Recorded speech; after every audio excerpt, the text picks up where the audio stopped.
Hello, my name is Dr. Bert O'Neill, and I am an associate professor at the UNC Lineberger Comprehensive Cancer Center. I'm also a medical oncologist and cancer researcher, and I am here today to talk to you about colon cancer.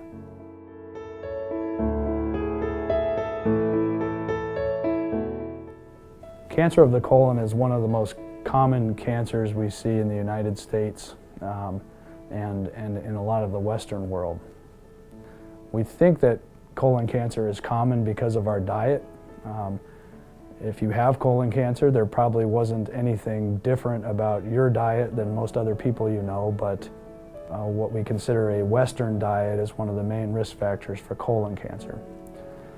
Some families also develop colon cancer. This is only a small portion of all cases of colon cancer, but it is important to know and tell your physician if members of your family have had colon cancer or even polyps in their colon, because there may be testing that could be done to prevent other people in your family from developing colon cancer.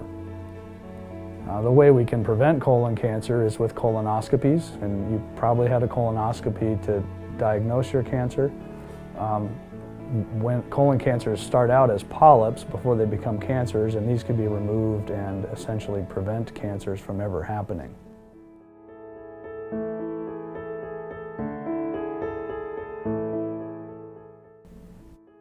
Colon cancer is a disease with few, if any, symptoms in most patients.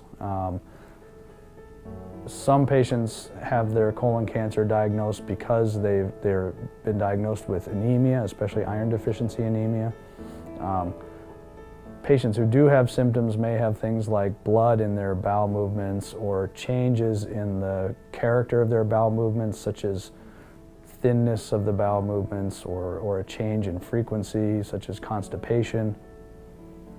But the majority of patients, again, don't have symptoms, perhaps until the disease has become fairly advanced, and other symptoms that can happen in that instance include things like abdominal pain. This is the characteristic of colon cancer that makes it so important that the disease is caught by colonoscopy before we can detect it with symptoms or other issues.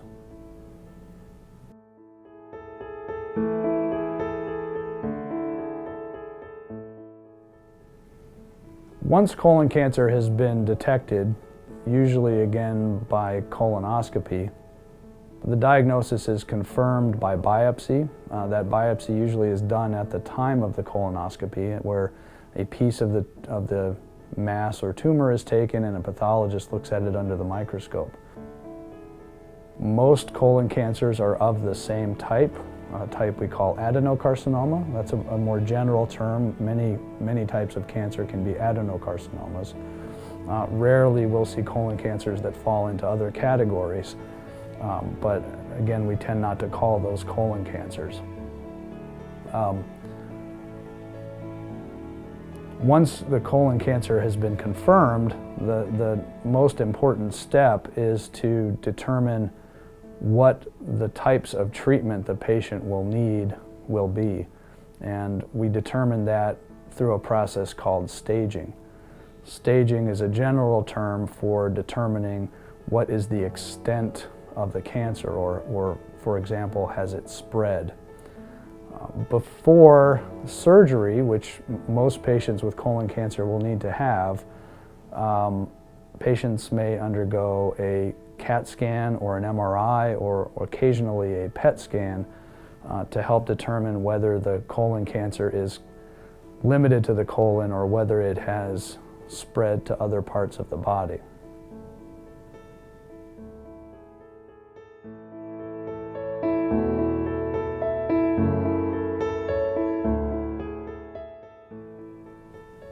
The earliest stages of colon cancer are stages 1 and 2, and these are stages where the cancer is confined to the colon and has not penetrated through the wall and into lymph nodes.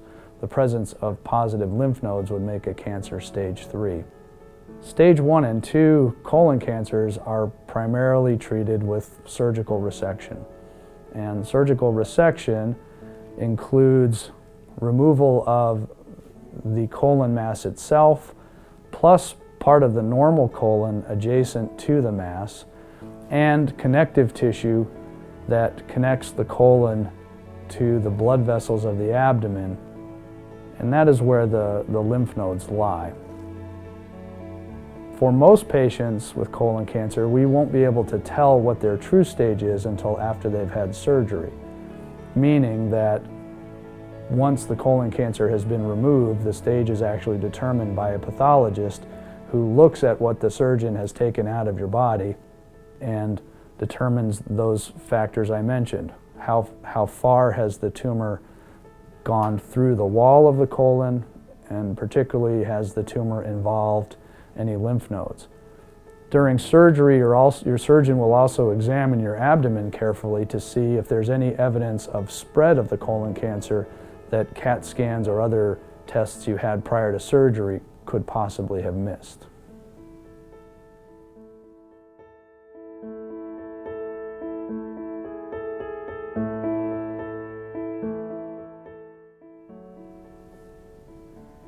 Patients who are found to have stage 1 colon cancer, by and large, don't require any other therapy besides surgery, and the reason for that is that most patients with that stage of colon cancer are cured by the surgery. Some patients with stage 2 disease may be offered chemotherapy. Why is this done? Well, after surgery, certainly your surgeon may have told you, I got everything I could see, and that is true. However, we know that some patients will go on to develop recurrences of colon cancer in other parts of their body in spite of having successful surgery. One way we can prevent this is via the administration of chemotherapy to, for example, kill any microscopic deposits of cancer that might have existed at the time of surgery.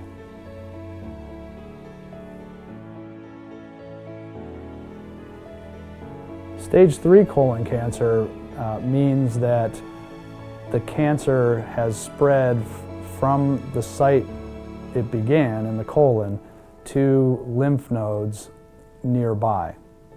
Lymph nodes are like little filters the body uses to drain fluid out of organs. There are lymph nodes in many parts of your body, and your intestines are no exception.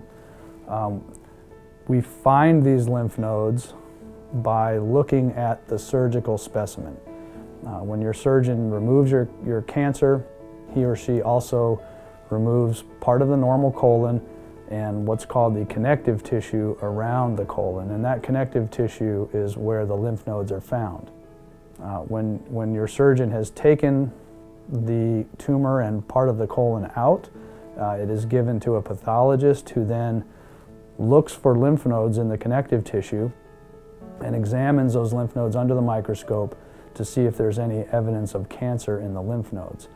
If that is the case, if there are tumor deposits or small tumors in the lymph nodes, then your tumor would be characterized as stage 3. The implication of this is that the cancer is more likely to have spread to other parts of your body than if the lymph nodes are not involved by the cancer. For example, if you take a patient with 1 or 2 or 3 positive lymph nodes in their colon cancer sample who is only treated with surgery, there's about a 30% chance that the cancer will recur at some point in the next few years, usually somewhere else in the body like the liver, other lymph nodes, or perhaps even the lungs. We try to prevent this from happening with the use of chemotherapy. Chemotherapy simply means drugs that are given to you to try to attack any small or microscopic deposits of cancer wherever they might be in your body. For most patients with stage 3 disease, we use what is called combination chemotherapy, meaning 2 or more drugs to treat the small deposits of cancer. One thing that's important to understand is that it's possible that your cancer has been cured by surgery alone, and we don't know who does and does not have these small deposits. So there is a lot of uncertainty surrounding treatment and who needs to be treated with stage 3 cancer, but the frequency of recurrence is enough that we believe that essentially all patients who can tolerate chemotherapy should receive chemotherapy if they've been given this diagnosis.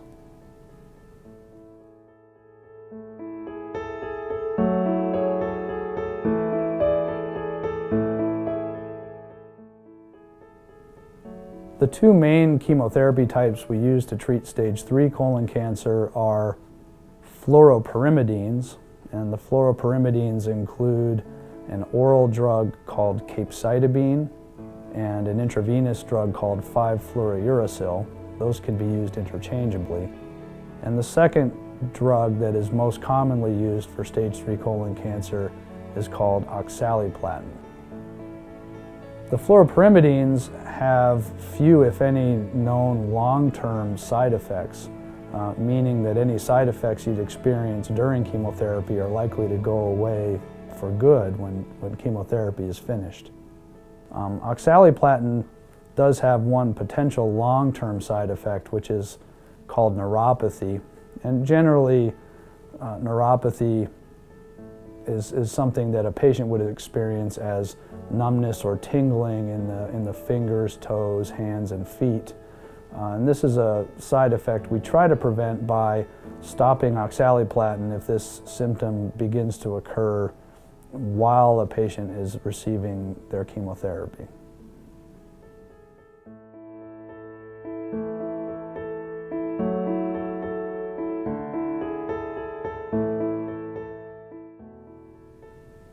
Once you've completed therapy for your colon cancer, and this applies to stages 1, 2, and 3 colon cancer, we do something called surveillance.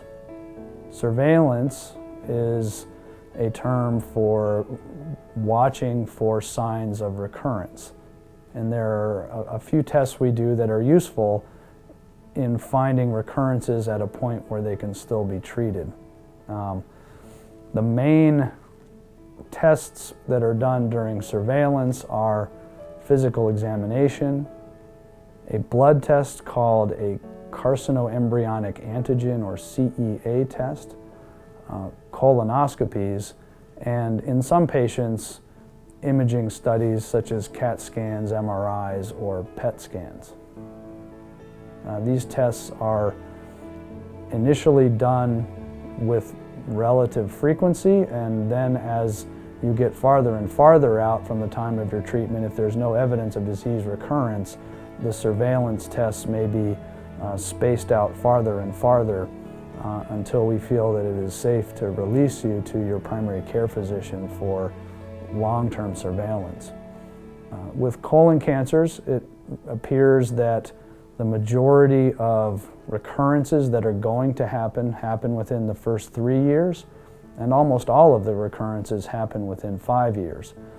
That means that if you've been followed for 5 years with no evidence of recurrence of your colon cancer, it is unlikely that it'll ever return. And at that point, really the important thing is to make sure you don't develop a second colon cancer, and that's done with colonoscopy.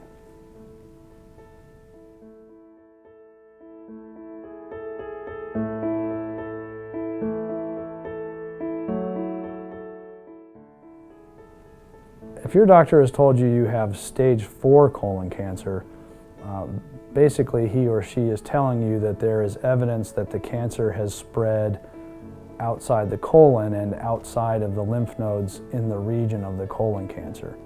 We also call this distant spread. This is most frequently seen in the liver with colon cancer, although metastases can also occur in essentially any other part of the body. The most frequent, other than liver, would be lymph nodes in the abdomen. Inside the abdomen itself, or what we call the peritoneum, or in the lungs. Lung metastases are somewhat more common for patients who have rectal cancer compared to patients who have cancer of the colon. Stage 4 colon cancer is much harder to cure than stage 3 colon cancer. And for some patients, unfortunately, if the disease has spread to many places or there are many spots of colon cancer, the disease cannot be cured, and treatment is aimed at other things like prolonging life or trying to improve the symptoms associated with cancer. For some patients, for example, those who have a few spots confined to either the liver or the lungs, surgical therapy is appropriate and can sometimes be curative. For the majority of patients with stage 4 disease, chemotherapy and what are called biologic therapies would be the mainstays of therapy. Chemotherapy drugs are intravenous drugs aimed at damaging DNA or other components of cells that are present both in normal and cancerous cells. Chemotherapy works because of differences between normal and cancerous cells, but also have effects on the normal cells. Biologic therapies or targeted therapies try to exploit abnormalities in the cancer that are not existent in the normal tissues and sometimes can have better side effect profiles. But for colon cancer, chemotherapy still remains our most effective type of therapy, and the biologic therapies tend to perhaps help chemotherapy but cannot be substituted for chemotherapy altogether yet. The main types of chemotherapies we use for colon cancer when it is metastatic include 5-fluorouracil, or its oral substitute capecitabine, oxaliplatin, and irinotecan. Sometimes these are used in combination. Common combinations include 5-fluorouracil plus oxaliplatin, which your doctor may call Folfox, or 5-fluorouracil and irinotecan, which your doctor might call Folfiri. Very often these drugs are given together with one of the biologic agents called bevacizumab. Bevacizumab is an antibody that has been designed to stop the tumors from producing a growth factor called VEGF, VEGF. VEGF is a substance that allows the tumor to make new blood vessels, and we believe that stopping the tumor from making VEGF or getting rid of the VEGF can help the chemotherapy be more effective in treating the cancer. Another type of therapy that is a biologic therapy is aimed at something called the epidermal growth factor receptor, or EGFR. There are 2 antibodies that have been designed to block EGFR. EGFR is, again, something that some cancers are dependent on. It's what's called a growth factor. So if the EGFR is active in a cancer, it is telling the cancer cells to grow, to divide, to live instead of die, and blocking that signal can sometimes stop the growth and even cause the cancer cell to die. The drugs that target EGFR include cetuximab and panitumumab. Those drugs also are often given along with one of the more traditional chemotherapies I described before, such as irinotecan or oxaliplatin.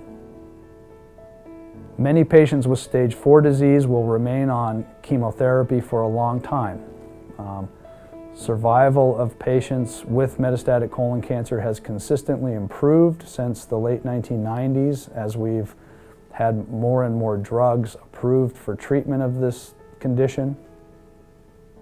Some patients even live many years with metastatic colon cancer that has not been removed surgically. Often treatments are given in sequence. For example, your physician might give you one combination of chemotherapy for some time.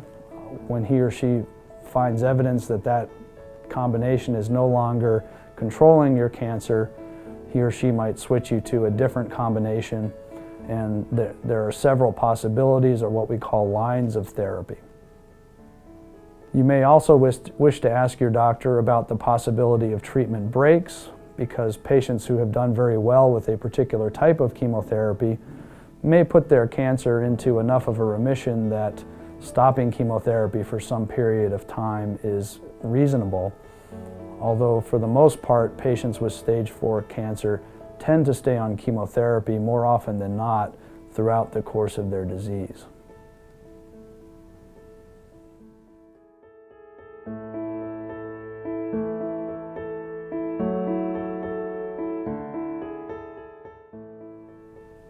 So what are some questions that you should ask your physician, oncologist, or surgeon? One of the most important questions I think you can ask is there a chance that this cancer runs in my family? And because that's maybe important both for you as a patient and for other members of the family. Another important question most people should ask is, what is my chance of cure from this disease? Or conversely, what is the chance that this cancer might come back based on what you know about my cancer? Additional questions that may be appropriate depending upon the stage of cancer you have might include, what type of treatment should I expect? How long will this treatment last? Will there be any long-lasting effects of this treatment? Are there any alternatives? Do I need to have more intense or less intense treatments? And what are the pros and cons of that decision? A diagnosis of colon cancer can be a very frightening experience for many people. It's important for you to understand that besides the medical care you receive from your physician and your treatment team, there are resources out there for you to better understand your cancer and to help you deal with the psychological aspects of having a diagnosis of cancer. Guideposts of Strength is one resource that's available to you that can help you with both of these aspects, both the informational aspects of understanding your cancer better, and also the having someone who can help you deal with your colon cancer as you proceed on your colon cancer treatment journey.